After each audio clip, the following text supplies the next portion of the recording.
Bismillahirrahmanirrahim. Assalamualaikum warahmatullahi wabarakatuh. Apa khabar semua? Tahan nak tanya khabar dulu kepada couple muda ni Aiman Azlan dan juga isterinya Amira. Apa khabar you all berdua? Baik. Baik-baik. Tengok tu. Macam dalam kelas pula cikgu kata apa khabar? Baik ni. So Alhamdulillah, Akademi Dr. sebenarnya memulakan satu siar atau podcast kita panggil sebagai couple chat, sembang-sembang pasangan kita ni lah. Dan kita akan menampilkan dua pasangan, itu pasangan yang muda lah kiranya ya, Aiman dan Amira. Maksud muda tu anak kecil-kecil lagi, mungkin dalam 10 tahun ya. Tahun ni berapa tahun you all berkahwin? Aiman dan Amira? Tahun ni masuk tahun ke-11. 11 ya, Alhamdulillah. Okay. Dan juga nanti ada juga untuk couple yang muda ni Dr. Hal jadi hostnya. Tapi nanti ada juga couple otai pula, Dr. Hal dengan Ustaz Zul, yang untuk Aiman pula yang jadi host dia. Jadi sebenarnya kita punya podcast ni tak boleh panjang sangat. So within 20 minutes ya kita nak bincangkan, dan insyaAllah tajuk yang kita bawakan ni ya, insyaAllah tajuk yang relevan. Dan untuk podcast kali ni ya, podcast kali ni kita bawa tajuk yang kita harapkan ya dapat memberi sedikit pencerahan ataupun input tentang persediaan dan juga keupayaan untuk kita memulakan keluarga kita. Ya. Okey, Aiman dengan Amira, kita selalu sebut tentang keupayaan tu dengan short formnya FAMES, FEMES. Ya, iaitu mesti ada keupayaan fizikal, F tu. E yang pertama tu adalah persediaan emosi, ya. M tu adalah dari sudut persediaan masa, ya, keluangan masa kita. Dan E yang kedua tu adalah keupayaan ekonomi, dan S tu adalah sokongan sosial. Ya, yang S belakang tu dia double S, sokongan sosial. Okay, so kita tanya Aiman dululah, ya. Aiman masa kiranya Aiman dah kahwin, kemudian of course selalunya lepas berkahwin tu kita nak start lah kan keluarga kita, maknanya dah start lah nak ada anak begitu kan. So mungkin dalam yang 5 keupayaan ni, mana yang agaknya Aiman rasa ketika tu ya Aiman sangat bersedia, dan mana pula agaknya yang paling kurang sedia kalau daripada 5 ni? Sila Aiman. Okey. Bismillah. Sedikit background kami berkahwin sebulan selepas saya graduate undergrad university dekat Kanada tu.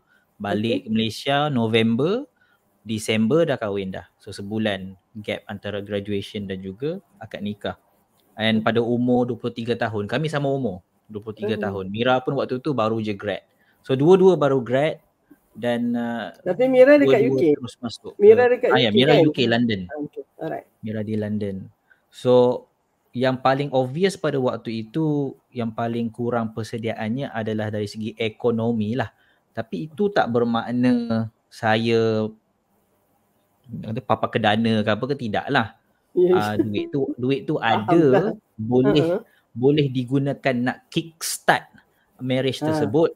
Dan waktu tu pun saya dah mula bergiat dengan freelancing sebagai seorang speaker. Jadi duit tu ada tapi tidaklah lumayan, tidaklah nak kata luxurious. So kami memang start pada peringkat yang awal-awal tu macam ala-ala B40 lah di bawah. Dan Mira menerima, ayahnya pun menerima. So alhamdulillah di situ mendapat S di belakang tu, sokongan sosial. Walaupun ekonomi tak berapa rancak, sokongan sosial ni membantu. So dia membolehkan walaupun duit tak banyak, boleh juga berkahwin sebab family sokong, dua-dua family sokong. And then dari sudut yang bersedia, saya rasa yang tiga elemen pertama tu saya rasa paling sedia kot, physical, emosi dan juga masa. Yes. Sebab physically, emotionally dan juga masa tu memang pada umur 18 ke 21 tu memang saya laburkan banyak masa tenaga saya untuk nak bersedia di situ. Dari segi ilmunya, dari segi perspektifnya, saya banyak bergaul dengan orang yang lebih tua, yang ada pengalaman, tanya perkahwinan ni macam mana supaya perspektif saya lebih dekat dengan realiti lah, bukannya fantasi semata-mata. Sebab saya tahu perkahwinan ni bukan romantik saja, dia ada susah, dia ada sebagainya. So bila saya masuk tu dengan mindset yang betul, Dan bukannya saya rasa terkejut lah, kata susah rupanya perkahwinan ni. Saya memang dah tahu dah ianya susah, dan saya dokumentasikan dalam bentuk surat lah yang saya post kat semua tempat, orang boleh baca surat from single Aiman to married Aiman. Itulah nak kata manifesto perkahwinan saya. Sampai ke hari ni masih lagi refer manifesto yang sama. So dari segi 5 tu ekonomi lah yang paling kurang sedia, tapi yang 4 lagi tu alhamdulillah saya boleh katakan cukup bersedia, taklah perfect, tapi cukup bersedia dah nak memulakan rumah tangga. Baik. Okey. Tu maknanya dalam konteks ni agaknya apa yang Aiman nyatakan ni juga kalau Dr. Han tanya another 10 couples, agaknya jawapannya sama juga. The E yang kedua tu, ekonomi tu yang selalunya buat kita rasa yelah kita baru start kan. Jadi tapi agaknya kalau misalnya yang 4 lagi tu, makna fizikal, emosi, masa dah memang terluang. Masa ni selalu Dr. Han katakan kalau masa tu kita dah bersedia, maknanya kita dah memang bersedia untuk duduk sama. Kita tidak long distance relationship. Maknanya kita itu antara persediaan dia lah. Dan S yang terakhir tu penting sebenarnya, bila ada sokongan, dokongan, restu daripada ibu bapa. Itu sebenarnya yang membuatkan kalau E tu pun bukanlah makna kosong langsung, tapi E tu belum berapa bersedia pun, yang 4 lagi tu ni. Okey. Dr. Han pindah pada Mira pula kan, Mira? Bila Dr. Han tekan tentang persediaan dalam 5 akronim saya, FAMES ni, FEMES tu, mungkin mudah juga kan Mira untuk tengok checklist kita sedia ke tidak, begitulah ya. Tapi Dr. Han selalu katakan FAMES ni dia bukan hanya untuk mula start family je tau. Dia every time you wanna have an additional member in the family, you kena selalu refer kat FAMES ni. Dia bukan maknanya first kata FAMES okey, tapi tiba-tiba untuk yang kedua, tiga, empat sebenarnya mungkin ada antara 5 elemen tu ada yang kurang juga ataupun yang ni maknanya ada yang masa anak pertama dia sihat kan Mira, tiba masa yang kedua tu dia dah mungkin ada masalah dari sudut dapat sakit contohnya kan, sakit yang agak berat begitu. So fizikal tu sebenarnya dah kurang di situ. So tanya tentang Amira bila nak meniman cahaya mata yang kedua pula. So Mira mungkin boleh bagi tahu macam mana perancangan sebelum tu, kemudian bagaimana agaknya lainnya ke ataupun samanya ke atau lebih baik lagi daripada mungkin yang pertama tadi. Kira Aiman cerita tentang yang mula-mula lah. Tapi mungkin Mira Dr. Han nak explore tentang kiranya kehamilan yang kedua. Okey, sila Mira. Untuk kehamilan kedua ni kami melihat jugalah FAMES tu, tapi melihat juga kepada Ryan actually. Ryan masa tu dia the only son dalam rumah ni, so nampaklah dia nak bersosial tapi tak ada kawan. Takkan nak kawan dengan parents selalu. Kadang-kadang letih juga. Lepas tu dia fikir mungkin kita orang ni dah ready kot, sebab masa tu pun Ryan dah 3 tahun actually. So dia dah besar, dia dah macam nak masuk tadika. So masa tu fikir alright, tak breastfeed dah kan. Dah tak breastfeed dah. So besarkan Ryan masa tu nak kata apa, alhamdulillah lah dipermudahkan. Dia anak yang senang nak urus. Dia nak kata sakit pun jarang. Selama dia hidup ni pun rasa sekali tu je dia masuk hospital. Lepas tu tak ada lah. Yang kedua ni lah yang mencabarlah sikit. Masa awal pregnancy tu okey je sebenarnya. Happy lah bila dapat tahu nak menerima orang baru.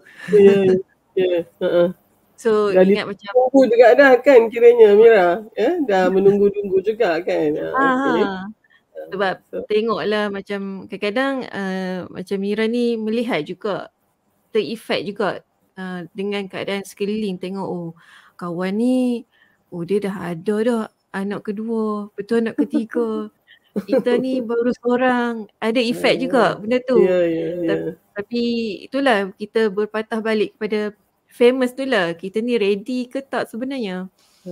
So bila dapat tahu tu anak kedua on the way tu rasa macam okay, kita dah ready. Dari segi kewangan pun macam okay, kena start menabung. Sebab dah target dah, okay kita nak lahir dekat hospital ni je. So dah start dah target. Ryan pun masa tu dia boleh terima juga lah dengan dia pun quite excited bila tahu Mila pregnant. Dah 3 tahun kan, memang dia dah boleh jadi abang.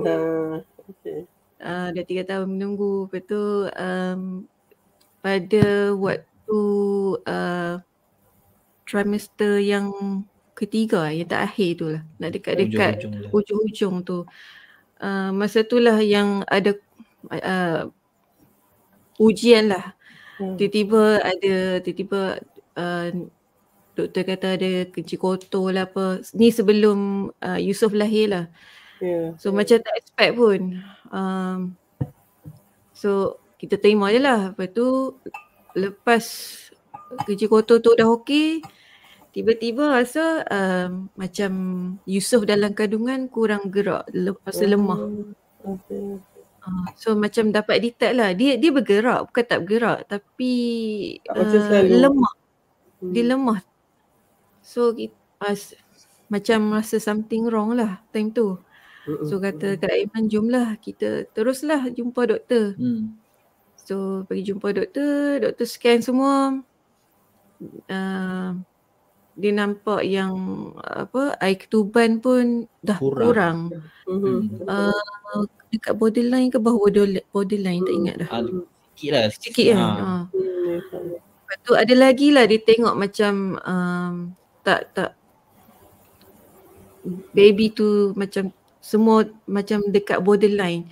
So dia kata, tapi masa tu tak ada contraction apa lagi, tak rasa apa lagi. And then dia kata jomlah kita buat apa tu nama, CTG ke apa tu. Yang check dia punya nak tengok well-being jantung anak. So daripada situ bila dia check, rupa-rupanya actually ada contraction. And dia nampak bila ada contraction tu jantung baby lah. Jantung Yusof drop. After your contraction. Okay. Alright. Macam ibarat macam melemaskan dia. Lebih kurang macam tu lah. Yeah, that's right. So masa tu actually tak ready, macam sebab daripada awal mindset kita adalah kalau boleh nak lahir secara normal. Sebab anak first normal, so anak second ni hopefully normal, tapi tak ready. Macam tiba-tiba doktor kata memang kena C-section segera. So kata masa tu macam duk fikir macam mana ni, nak C-section dekat swasta ke, dah ada kat sini dah, ataupun nak balik pergi hospital kerajaan kan. Tu bincang-bincang kata teruslah. Duk fikir lah, teruskanlah, sebab duk fikir nyawa anak lah masa tu. So kami decide okay lah, kata doktor kami teruskanlah buat C-section. Memang tak lama lah buat C-section tu. And then Yusof keluar, tapi terus masuk oxygen chamber. Terus masuk, tak sempat nak pegang, tak sempat nak. Macam Ryan, dia terus bagi kita boleh azan, kita boleh dia punya umbilical cord tu. Ini tak, terus masuk oxygen chamber. Lama ke lama juga. Nak jumpa dia tu rasa hari keesokan kot, tak ingat lah. Cuma and 2 hari je dia okey kan. And then hari kedua mula drama tu lah. Mula detect ada infection. Of course. One after another lah lepas tu. Rutin hampir setiap bulan masuk hospital. For the first like 8 months macam tu. Baik.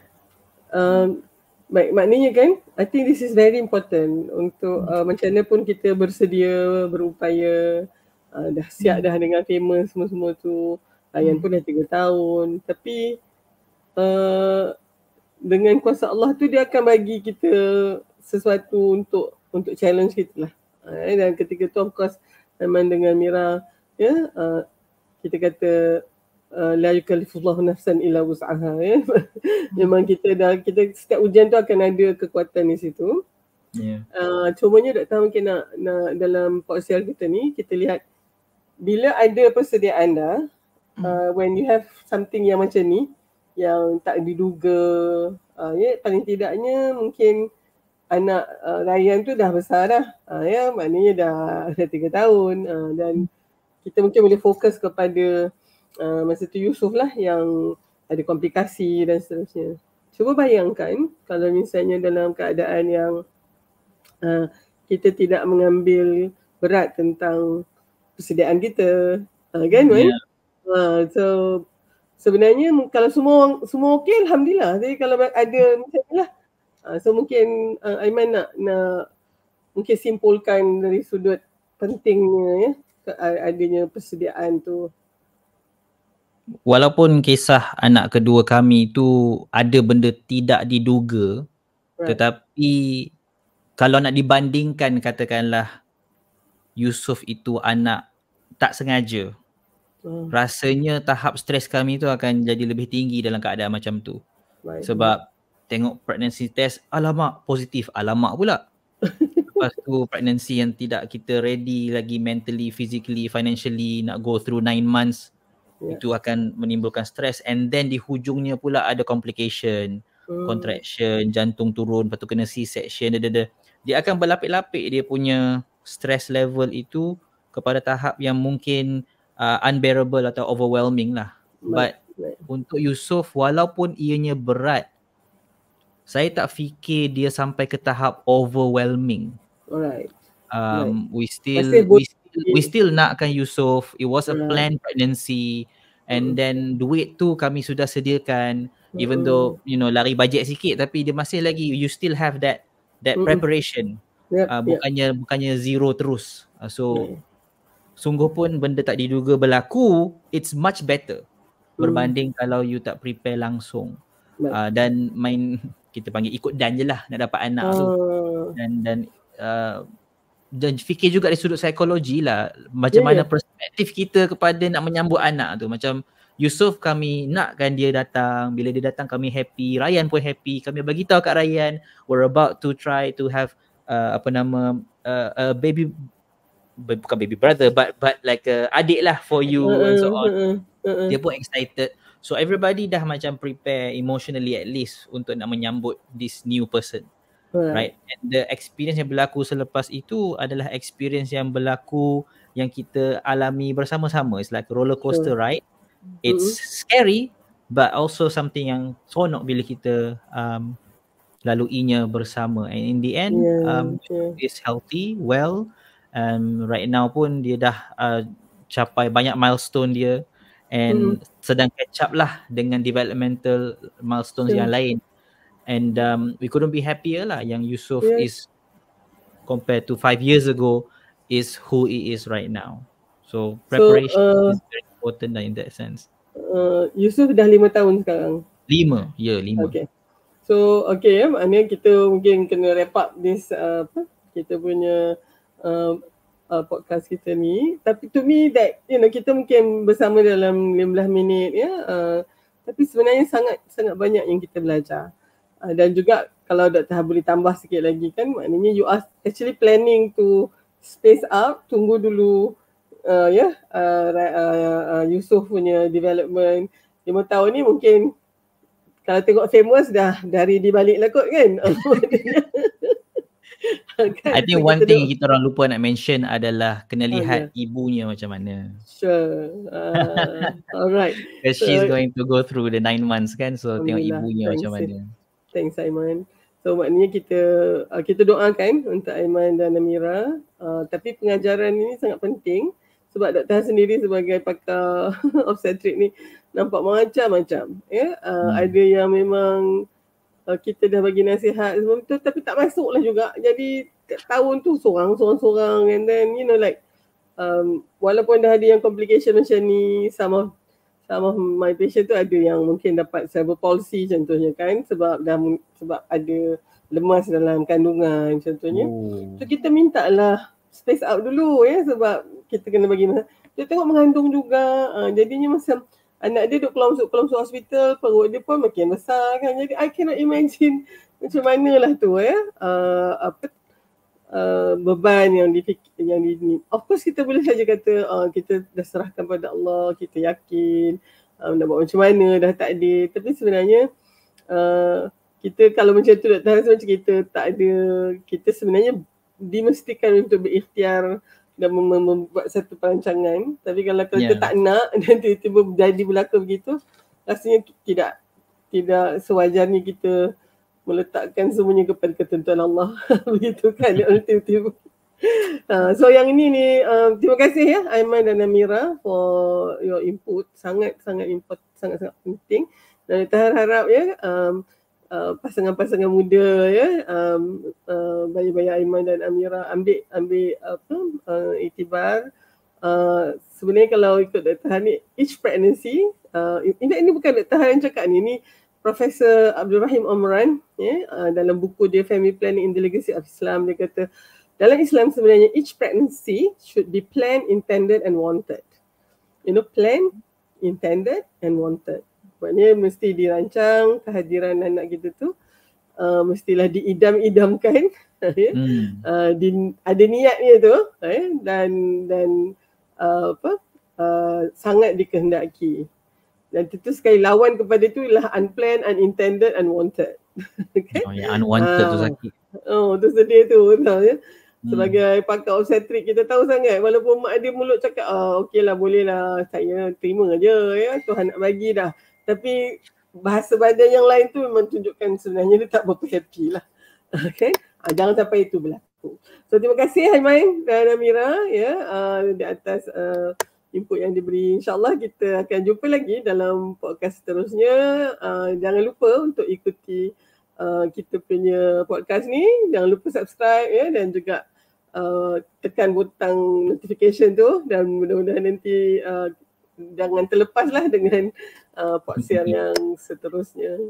Sekali lagi terima kasih ya Aiman dan Amira. Kita jumpa lagi dalam podcast yang seterusnya.